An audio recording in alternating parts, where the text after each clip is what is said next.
नमस्कार, अटल न्यूज़ में आपका स्वागत है और मैं आपसे मुखातिब हूँ समीर अब्बास।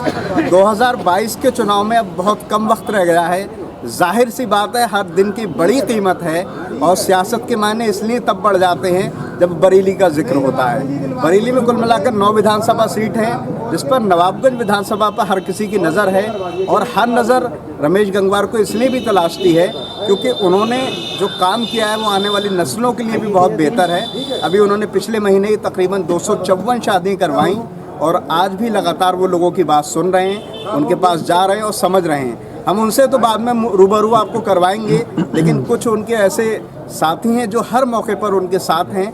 मैं सबसे पहले कैमरे से दिखाना चाहता हूं कि किस तरह से लोगों का हुजूम उनके साथ खड़ा है और किस तरह से लोगों की वो परेशानी को लगातार सुन रहे हैं। मैं लोगों से भी बात करूंगा। पहले मैं चाहता हूं सबको दिखाया जाए। रमेश भाई लगातार लोगों से इस तरह से रूबरू हो रहे हैं, हर बात को समझ रहे हैं, सुन रहे हैं और भी तमाम लोग हैं जिनसे हम बातचीत करेंगे। बहुत ही और ये दलेर नगर एक गांव है जो तकरीबन नवाबगंज से 7-8 किलोमीटर के फासले पर है और बहुत सारे लोग हमारे साथ हैं। एक एक करके सबके पास आऊँगा। समय से आप खुद उनसे जुड़े हुए? मैं 5 साल से 5 साल से जुड़े हुए? 5 साल से मैं इसके साथ भी जुड़ा हुआ हूँ और मेरे साथ में रमेश भैया पढ़े। अच्छा, पढ़े भी? अच्छा, चलिए मैं थोड़ा सा और आगे की तरफ बढ़ूँगा। हमारे साथ अब्बास जैदी साहब मौजूद हैं और मैं इनके बारे में थोड़ा सा 2-3 बातें बताता चलूँ। बहुत अच्छा है, मंच से बोलने का जो इनके पास एक अपना अनुभव है बहुत ज़बरदस्त है। साथ में बीच बीच में बहुत अच्छी शायरी भी करते हैं, इसलिए हम कुछ शायरी भी आज उनसे सुनेंगे। मैं शुरुआत यहाँ से करूँगा क्योंकि आप पड़ोसी भी हैं रमेश भाई। पड़ोसी की जो मोहब्बत होती है वो रिश्तेदारी से सबसे ऊपर होती है। जी। और आपने बहुत करीब से उनको देखा होगा। जो आपका पूरा एक सफ़र रहा है 5-7 साल का जो रमेश जी के साथ रहा है, किस तरह से अगर उसको डिफाइन करना चाहेंगे, किस तरह से बताना चाहेंगे? देखिए, ऐसा है, मैं शेयर के माध्यम से अपनी बात को समीर भाई आगे बढ़ाऊँगा। सबसे पहली चीज़ तो ये है कि मैं समीर भाई को बहुत बहुत धन्यवाद देना चाहूँगा, बहुत बहुत मुबारकबाद देना चाहूँगा कि समीर भाई ने जो पहल की है वो उस पहल का कोई नतीजा नहीं है। आप देखिए, अगर आप हक़ानियत की निगाह से देखें तो आप अपने चैनल के माध्यम से, अपनी स्पीकिंग के माध्यम से और अपनी शायरी के माध्यम से आप पूरे उत्तर प्रदेश में पहचाने जाते हैं। आप एक बेमिसाल शख्सियत हैं। बात अगर रमेश भाई की जाए तो मैं एक ही शेर कहूँगा कि मैं अकेला ही चला था जानिबे मंजिल मगर लोग यूँ आते गए और कारवा बढ़ता गया। और ये शेर बिल्कुल रमेश भाई पे सिद्ध बैठता है। हम भी दरिया हैं, हमें अपना हुनर मालूम है, जिस तरफ भी चल पड़ेंगे रास्ता हो जाए। तो रमेश भाई एक ऐसे कल्चर में उन्होंने जन्म लिया है। उन्होंने एक बहुत ख़तरनाक गरीबी को देखा है और उस गरीबी की दुनिया से सफ़र करते हुए वो अमीरी की दुनिया में चल कर आए हैं। तो आज रमेश भाई का मैं ये समझता हूँ नवाबगंज नहीं, पूरा ज़िला नहीं बल्कि पूरे मंडल में कोई उनका सानी नहीं। मैं एक आखिरी बात जानना चाहता हूँ, थोड़ा सा ये टेढ़ा सवाल है।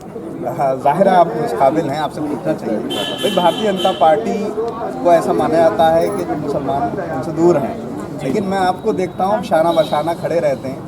रमेश भाई की शख्सियत की वजह है या कुछ पार्टी से भी मोहब्बत? देखिए, मैं आपको बताऊं, मैं ये बात भी आपकी क्लियर कर देता हूं अपने शेयर के माध्यम से। रमेश भाई साहब समाज में इंसान नहीं, ये खुशियां छोड़ के अपनी गले लगाते हैं और खुदा भी इन पे भला अपना कर्म क्यों ना करे, गरीब लोगों के घर में शमा जलाते हैं। अगर इस बात को अगर हक़ानियत की निगाह से देखा जाए तो रमेश भाई खुद में एक पार्टी है। आज नवाबगंज की जनता जो उनसे जुड़ी हुई है, नवाबगंज की गरीब जनता और जो दबे कुचले लोग हैं, गरीब लोग हैं, वो सब के सब रमेश भाई के साथ तन मन धन से हैं। और मैं ये समझता हूँ कि बहुत जल्द रमेश भाई का टिकट भी भारतीय जनता पार्टी से होने वाला है। और हम लोग पार्टी नहीं देख रहे हैं, हम तो रमेश भाई को जानते हैं, रमेश भाई के चेहरे पर रमेश भाई को वोट दे रहे हैं और इंशाल्लाह वो जिस पार्टी से आएंगे रमेश भाई को तन मन धन से चुनाव लड़ाएंगे और नवाबगंज विधानसभा को जिता के देंगे। ये हम लोग का वादा है। चलिए, बहुत आप भी इस बात की शुभकामना है आपके लिए। आप बड़ा अच्छे लफ्ज़ों का चयन कर पाते हैं और यकीनन एक जादूगरी है। नहीं, जादूगरी नहीं है ये तो। मैं आपको कहूँ कि मिसाले जेब लबे इल्तिमास खाली था, गज़ब की प्यास लगी थी, गिलास खाली था, ब्लैक बोर्ड पर लिखी हुई गज़ल गुरेज किताबें छीन रही थी, गिलास खाली था। ये शेर मैंने इसलिए कहा, अब तक 35 साल से क्लास खाली था, अब क्लास में टीचर आने वाला है रमेश भाई के मार्गदर्शन के। चलिए, ये तो खैर बात रही, बड़ा अच्छी शायरी भी करी, बहुत सारी बातें और भी तमाम लोग हैं। मैं भाई के बारे में बताता चलूँ, तकरीबन 1 साल से मैं यहाँ आ रहा हूँ लगातार। रमेश भाई के शायद ही कोई कार्यक्रम ऐसा हो जिसमें भाई मौजूद ना हो। मैं माफ़ी भी चाहता हूँ, नाम मैं आपका भूल रहा हूँ। राजेंद्र भाई हैं हमारे साथ, मैं इनसे भी जानने की कोशिश करूँगा क्या माहौल है। देखिए आप गंगवार हैं और गंगवारों का बोला बाला रहा। रमेश भाई भी एक गंगवार है, क्या माहौल देखते हैं? कब से आप उनके साथ जुड़े? 5 साल से जुड़ा हूँ। 5 साल से जुड़े हुए। कहाँ से आते हैं आप? हम नवाबगंज रहते हैं, गाँव हमारा सिटी है। अच्छा, 5 साल में क्या वजह ऐसी थी कि आप नवाबगंज से 8 किलोमीटर दूर आते ये तो हैं? भाई का प्रेम है, जनता से दिली मोहब्बत है, लोगों से प्रेम कर रही है नवाबगंज विधानसभा की जनता। अच्छा जी, इस बार बदलाव होगा, भारतीय जनता पार्टी से भाई को टिकट मिलेगा तो नवाबगंज से विधायक। पूरी उम्मीद लगती है? पूरी उम्मीद 101%। एकदम पक्का? पक्का। चलिए आगे बढ़ेंगे। और भी एक और हमारे साथ भाई मौजूद हैं। चेहरे पे थोड़ी सी मुस्कुराहट है, और जो मुस्कुराता है इंसान उसके दिल में बहुत सारी बातें होती हैं। इस मुस्कुराहट के पीछे रमेश भाई भी कोई वजह है? जी हाँ, रमेश भाई ये वजह है कि हमारे यहाँ एक लड़का था, उसमें बाद में 40-50 द्वारा कहाँ के रहने वाले हैं? कटैया आत्मा, कौन सा, कहाँ पर पड़ता है? ये कटैया आत्मा रामटंगा चरण के पास है। अच्छा हाँ, तो हम इसीलिए उनसे अच्छा।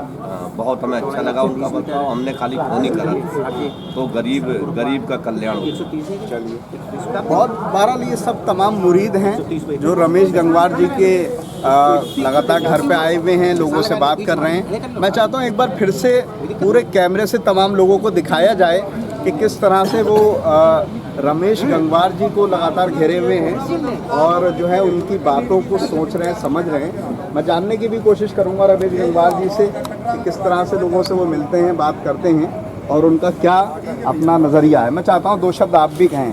कहाँ के रहने वाले हैं? मैं आसपुर का रहने वाला हूँ। आसपुर का, क्या नाम है? मेरा नाम देवेंद्र कुमार गंगवार है। देवेंद्र कुमार गंगवार। हमारी ग्राम पंचायत से यही पार्टी है। दरअसल जब से जन्म लिया, बड़ा हुआ, पढ़ा लिखा और मेरे बाप ने हमेशा यही समझाया, बेटा अच्छे कर्मों के साथ चलना, अच्छाई करना सबके साथ। और यही कामना करते थे मेरे पापा या मेरे माँ बाप कि हमारे गांव में नारायण नगर निवासी रमेश गंगवार जी हैं, उनके बताए हुए कदमों पे चलना। आप कितने सालों से जुड़े हुए हैं? जी मैं बचपन से ही जुड़ा हुआ हूँ। अच्छा, मैं बचपन से ही उनके गोद में खेला हुआ हूँ। अच्छा। हाँ जी। तो अब क्या माहौल लगता है आपको? माहौल मुझे ये लगता है कि मैं वैसे उनको मेरे रिश्ते में तो चाचा लगते हैं। हाँ। माहौल मुझे ये लगता है कि चाचा जी की हमेशा हर जगह जय जयकार हो और मैं उनके साथ हमेशा जुड़ा हुआ हूँ। मैं पूरी तरह से हिम्मत से हर जगह उनके साथ। बहुत देर से, मैं तकरीबन आधा घंटे से देख रहा हूँ लगातार आप लोगों से जुड़े हुए।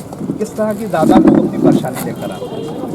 इसमें इलाज और जो बेटियों की शादियाँ और थोड़ा तहसील और थाने की समस्याएं, यही लोग ज़्यादा आते हैं। बेटियों की शादी में तो आप इतिहास पहले ही रच चुके हैं, 254 से ज़्यादा तो शायद कोई कर भी नहीं पाएगा। नहीं, अभी हमारा अपना इतिहास हम ही तोड़ेंगे। अच्छा। हम सोच रहे हैं इस क्षेत्र के लोगों की, तहसील के लोगों की दुआएं रही तो ये 254 नहीं, ये 2500 से भी ऊपर इस संख्या को निकालेंगे और इसमें पूरे देश में नाम इस क्षेत्र का होगा। अच्छा। आखिरी बात और जानना चाहता हूँ कि मैं देख रहा था कि यूपी के ऐसे ज़िले जिनका कोई संबंध भी नहीं है बरेली से, वहाँ के भी लोग आपके पास अपनी आरज़ू, अपनी मुराद लेकर आए। ये इनको कैसे हल कर पाएंगे आप, क्योंकि ये तो बाहर का मामला हो जाता है? नहीं, बहुत जैसे संबंधों में हम लोग, कोई चंदौली डिस्ट्रिक्ट की समस्या ले आता है, कोई बनारस की ले आता है, लेकिन अपने ऊपर वाले की दुआ से हर ज़िले में, पूरे उत्तर प्रदेश में जिस तरह अपने अधिकारियों में संबंध है, तो ये मानो 70 से 80% समस्याएं हल हो जाती हैं अपने निजी संबंधों में। मैं बस आखिरी बात चाहता हूँ कि 2 शब्द, इतनी बड़ी पब्लिक आपके साथ खड़ी है और बाहर तो एक ताता रहता ही है, मैं चाहता हूँ 2 शब्द इस नवाबगंज की आवाम और बरेली की और इस चाहने वाली आवाम के लिए कहें। ऐसा है, इन लोगों का प्यार, जिस तरह से ये पूरे क्षेत्र के लोगों ने मुझे, इस तहसील के, जनपद के लोगों ने प्यार और सम्मान दिया है, मैं निश्चित इन लोगों को ये विश्वास दिलाना चाहता हूँ कि मैं किसी कीमत में इनके इस ऋण को उतारूँगा और इनके मान सम्मान की लड़ाई लड़ूंगा। इनका मान सम्मान मेरा मान सम्मान है। और आपने देखा होगा बहुत से लोग आए और छोड़ के चले गए, तो उन लोगों के लिए एक शेर भी कहूँगा। हाँ ज़रूर शायरी तो भैया। कि मैं तेरे बेवफा होने से परेशान नहीं, दिल लगाने के लिए सारा जहान बाकी है।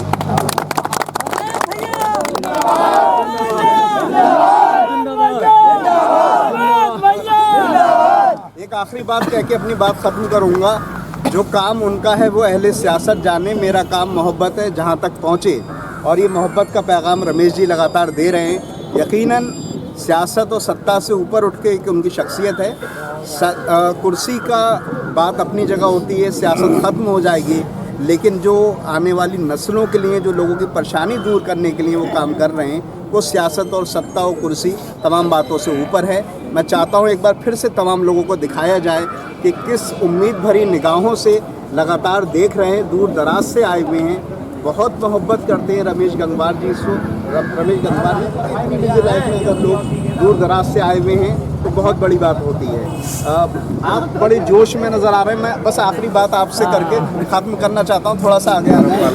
धर्मपाल कश्यप जी हमारे साथ मौजूद हैं। बड़ा चेहरे पे मुस्कुराहट है, क्या बात? बड़ा इधर थोड़ा सामने, इधर सामने जी, क्या माहौल लग रहा है रमेश गंगवार जी? बहुत अच्छा माहौल है। और हमारी नवाबगंज की जनता जो पिछले विधायक रह चुके हैं उनके लिए सबक सिखाने जा रही है। हम रमेश भैया के लिए दिलो जान से तैयार है और नवाबगंज की सारी जनता रमेश भैया के साथ है और हम विधायक बनाकर मानेंगे। अच्छा, हाँ, बहुत बड़ा कारवां, आपके बीच बहुत सारे लोग खड़े हुए हैं, एकदम ताली बजा रहे हैं, क्या माहौल? माहौल है। रमेश भैया का व्यवहार अच्छा है और हमने मन में ठाना है कि अब की रमेश भैया को हम विधायक बनाएंगे। हाँ, कमल खिला देंगे। रमेश हाँ, गंगवार भैया का हम कमल खिला देंगे। और मैं सौगंध के साथ कहता हूँ विधायक बना और विधायक बनेंगे तो मंत्री भी बनेंगे। रमेश भैया, रमेश भैया। चलिए, बहुत सारी शुभकामनाएं आपको। आप आगे, आपको टिकट मिला, आप विधायक बने और उससे ऊपर उठ के मंत्री बने। धन्यवाद। और मैं यही अपने दिन रात इन लोगों के दुख परेशानी को मैं लगा रहता हूं उनका, और दिन रात इस क्षेत्र के लोगों की चिंता करता हूं। और इस क्षेत्र के छोड़ो अन्य जनपदों के लोग आते हैं तो मेरा इस तरह का किसी के साथ व्यवहार नहीं होता है कि ये दूसरे जनपद के हैं तो मैं इनके साथ दूसरे दर्जे का व्यवहार करूं। मैं सभी के साथ, क्योंकि राजनीति में आप लोग जानते हैं कोई सीमाएं नहीं होती हैं। पता नहीं व्यक्ति यहाँ से उठ के इस प्रदेश में राजनीति करे, इस देश में राजनीति करे, तो राजनीति की कोई सीमाएं नहीं है। और मेरे साथ इतनी दुआएं हैं, कहते हैं कि जहाँ दवा काम नहीं करती वहाँ दुआ काम करती है। तो इस नवाबगंज क्षेत्र की, जनपद के गरीब लोगों की इतनी दुआएं हैं मेरे साथ कि कुदरत मेरे साथ अन्याय नहीं करेगी। मुझे विश्वास है कुदरत न्याय। तो हमारे साथ थे सबका देखा बार बार हमारे साथ एक मिनट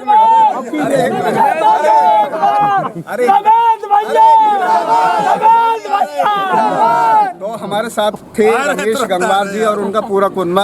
यकीनन बड़ी ज़बरदस्त मोहब्बत नज़र आती है। हम बहुत सारे कैंडिडेटों के पास गए हैं, लेकिन ऐसी मोहब्बत और ऐसा जुनून हमने नहीं देखा जो रमेश गंगवार जी के लिए। हमने बरेली के 100 कैंडिडेटों को देखा है, लेकिन ऐसी मोहब्बत और जो लोगों का जुड़ाव नज़र आता है दूर दराज से आते उम्मीदें लेकर, वो ज़बरदस्त है। हमारी बहुत सारी शुभकामनाएं हैं। और बरेली के चुनाव में अब कम टाइम रह गया है, बरेली समेत पूरी यूपी के। देखने वाली बात ये होगी कि आने वाले टाइम में क्या होगा। फिलहाल इन तमाम बातों के साथ मैं समीर अब्बास, कैमरामैन रईस हुसैन के साथ, अटल न्यूज़।